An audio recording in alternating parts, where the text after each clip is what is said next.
The Holy Gospel according to St. Matthew, the 5th chapter.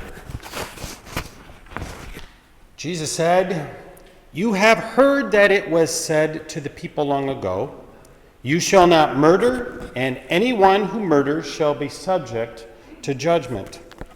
But I tell you that anyone who is angry with a brother or sister will be subject to judgment. Again, anyone who says to a brother or sister, 'Raka,' is answerable to the court, and anyone who says, 'You fool,' will be in danger of the fire of hell. Therefore, if you are offering your gift at the altar and there remember that your brother or sister has something against you, leave your gift there in front of the altar. First go and be reconciled to them, then come and offer your gift. Settle matters quickly with your adversary who is taking you to court. Do it while you are still together on the way, or your adversary may hand you over to the judge, and the judge may hand you over to the officer, and you may be thrown into prison. Truly, I tell you, you will not get out until you have paid the last penny. You have heard that it was said, 'You shall not commit adultery.' But I tell you that anyone who looks at a woman lustfully has already committed adultery with her in his heart. If your right eye causes you to stumble, gouge it out and throw it away. It is better for you to lose one part of your body than for your whole body to be thrown into hell. And if your right hand causes you to stumble, cut it off and throw it away. It is better for you to lose one part of your body than for your whole body to go into hell. It has been said, anyone who divorces his wife must give her a certificate of divorce. But I tell you that anyone who divorces his wife, except for sexual immorality, makes her the victim of adultery. And anyone who marries a divorced woman commits adultery. Again, you have heard that it was said to the people long ago, 'Do not break your oath, but fulfill to the Lord the vows you have made.' But I tell you, do not swear an oath at all, either by heaven, for it is God's throne, or by the earth, for it is his footstool, or by Jerusalem, for it is the city of the great King. And do not swear by your head, for you cannot make even one hair white or black. All you need to say is simply yes or no. And anything beyond this comes from the evil one." The Gospel of the Lord. Thanks be to God. You may be seated. Wow, now there's a gospel lesson, isn't it, for you, huh? Aren't you glad I came? Yeah, it's good to be here with you today. Now I know why I was asked by Pastor Steve to come today. No, seriously, thank you, Pastor Steve, for the invitation to be here with you. I'm John Buuck with Lutheran World Relief. And we have been talking for some time to make this happen, and so I'm thrilled to be here today. And I really do want to say thank you to all of you. You are generous, and you are impacting lives of people who are the poorest of the poor, neighbors of ours who live far away, who are the hardest to reach. I looked before I came, and you, as people of Pilgrim, have given a little more than $50,000 in total to break the cycle of poverty for women and children and men around the world. And so, on their behalf, I'm here to say thank you. As you wind down your focus on 1 Corinthians, I'm honored to be here too for the last little bit of the focus there on the transforming power of the gospel. And as I looked here at the end of the gospel, the phrase that really rang true to me is that as we finish the book, it's really about being freed to live. Freed to live. As Lutherans, as Christians, we talk a lot about law and gospel, and we've heard a lot about the law today, about what God expects, and how when we don't live according to what God expects, we break that law, we break his commandments through sin, and the result is death. But thanks be to God, through Jesus Christ, we are forgiven and given new life. And so now we are really freed to live the way God intended us to be.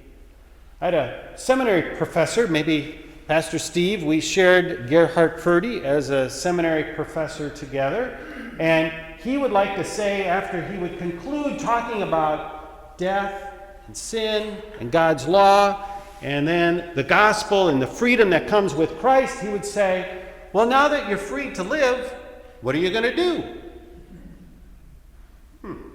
I remember as a college student, when I was a freshman in college, I had no idea what I was going to do. And it really bugged me when people would ask me, so John, now that you're in college, what's your major? I'd say, don't know. Well, what are you going to do? I don't know. And it got kind of old after a while. So at the risk of maybe causing some anxiety for you, I'll ask again, now that you are free to live, what are you going to do? Pastor Steve has shared with me your passions here on focusing on people who are overseas, who are coming to the United States.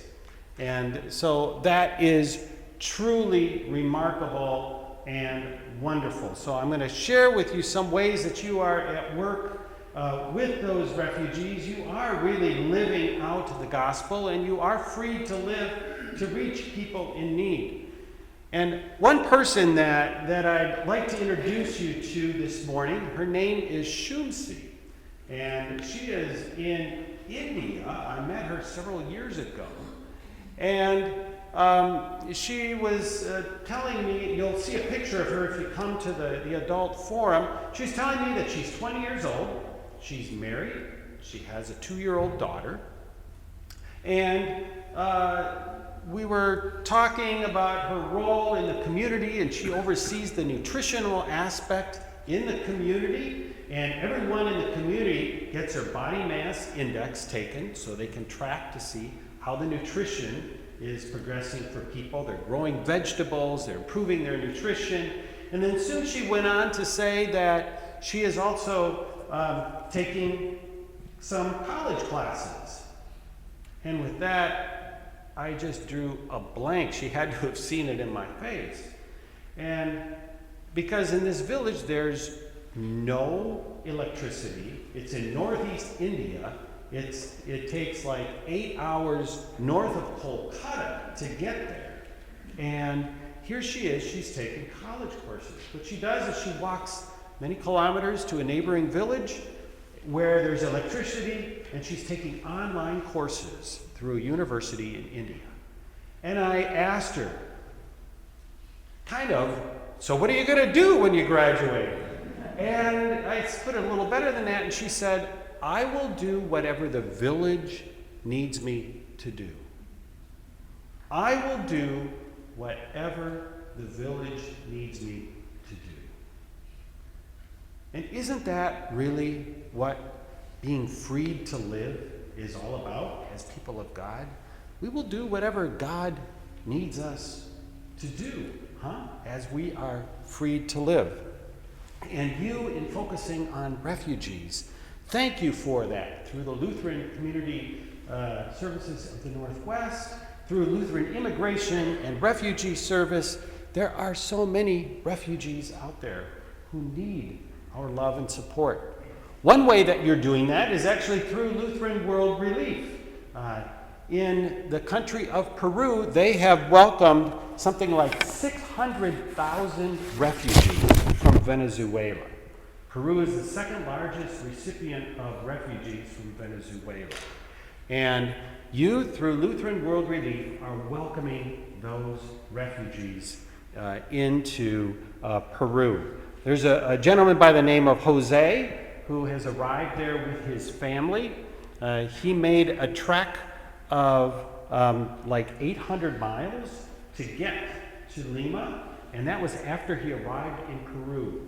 He and his wife and children were hot, they were cold, they were beaten on with the sun and with rain. They were hungry when they arrived. And when they arrived, you were there. And you received them and gave them a place to live in a Lutheran community. You gave them food, and you gave them even an app on their phone so they could navigate the system in Peru to access help when they arrived. So you are helping refugees not only here in this country, but also overseas. Another way that you are at work in the world is through young adults. One of the things that I hear consistently in Lutheran congregations that I'm in and out of is concern and passion for the young people, for we recognize that really is our future. Well, Lutheran World Relief has heard that loud and clear, and we completely agree. The focus is on young adults and helping them find a life in the agriculture sector. For what's happening here in the United States with young people leaving farms and moving to larger cities is happening on a global basis as well. And you now are helping support young people in Latin America, and in particular in El Salvador. And I'm really excited to share with you about a couple people that you have impacted. One gentleman's name is Williams. He has attended a certificate course through the University of the East in El Salvador. It's a course that was designed by Lutheran World Relief, and he was one of the first people to go through to get a certificate in how to grow cacao or cocoa and how to run a business. You see, Williams is a father. He's about 30 years old now, has 2 children, and he could not see himself as having a life in El Salvador. And he was preparing to immigrate to the United States. He had to travel, he had to walk quite a few kilometers to be a day laborer, and he was earning $6 a day, and he could not feed his family. And so he was preparing to leave El Salvador to come to the United States. He attended this program through the University of the East, graduated, and he decided to start his own business, which he has done, and now he is earning $18 a day in his own business that he learned how to do and grow cocoa. And now he says, I see a future in El Salvador for me and my family. I am staying in El Salvador. Another woman named Beatrice was in a larger city in El Salvador, and she too was in a similar situation, getting ready to immigrate to the United States. But she too went through this certificate program, started her own business, and her business is kind of unique, especially on Valentine's Day just happening. She wanted to help people celebrate. And so she started a business that made chocolate to help people celebrate for special events. And her business is going so strong now, she's hiring people to work for her. You are changing lives in El Salvador and throughout Latin America through your giving. Even though physically you aren't there, you are there, and you are changing lives. You know, when Paul ends his lesson here, his letter to the Corinthians, I don't think it's a mistake that he ends it by talking about the saints in Jerusalem. You know, 1 Corinthians has a lot of stuff going on in it that you've walked through, some conflict, who has the best spiritual gifts, and there's also the chapter in there about love, talking about love is important even in the midst of conflict. Well, now Paul brings it all in, talks about victory through Jesus Christ, and then he says, oh yes, regarding the saints in Jerusalem. It's not that it's just, oh, by the way, but this is his last point. He wants us to remember this in 1 Corinthians, in his letter. And it is about sharing what we have with our neighbors. And not just coming along and taking a collection and seeing what's left in our wallet or what's left in our pockets, but planning ahead for it. And that's really what we are called to do, is share out of our abundance. I want you to think maybe about one time when you gave maybe a little larger gift. Just think about what that might have been. And then, how did it make you feel? I think back when I gave a larger gift for the first time, I was a student in Lutheran campus ministry, and I gave a larger gift to campus ministry for me at the time. And I remember how it made me feel to this day. And that really is a wonderful gift that God gives to us in our generosity, in helping others. We are blessed, and we are given an abundance of joy through that. I'll share just a couple other ways that you are at work in the world. Another country where there's a lot of Lutherans, and I'm sharing these so that you can also feel the joy that you should be feeling in your giving. In Tanzania, there also are a lot of young people who are leaving farms.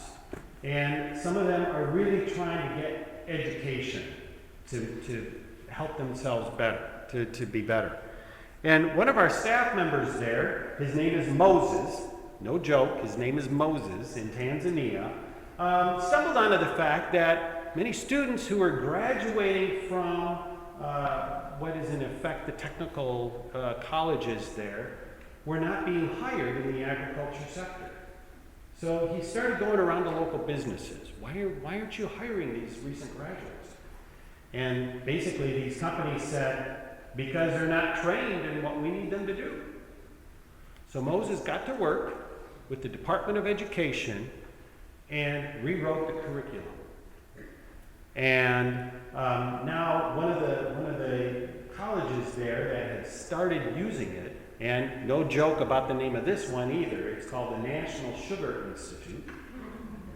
They are now instituted this program, this curriculum, and now all the students have jobs when they graduate.